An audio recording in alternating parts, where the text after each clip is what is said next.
திமுக விஜயை பார்த்து பயப்பட வேண்டிய அவசியம் இல்லை. ஏன்னா 75 ஆண்டு காலம் தமிழ்நாட்டை ஆண்ட கட்சி திமுக. ரெண்டாவது, கிளைக்கழகம் வரை வேரூன்றி இருக்கிற கட்சி திமுக, அதிமுக தான்.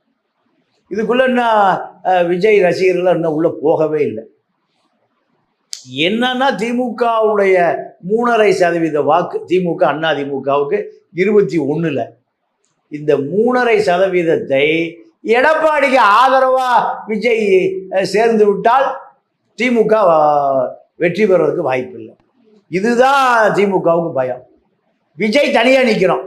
ஆனா எப்படி பார்த்தாலும் விஜய் திமுகவோட சேர மாட்டார். யாரோட சேருவாரு?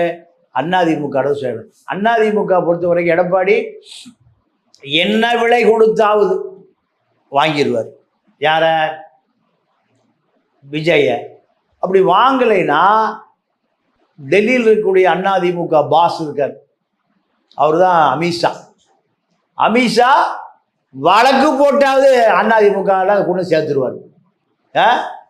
பெரிய பெரிய ஜாம்பவானே காணாமல் போயிட்டான்.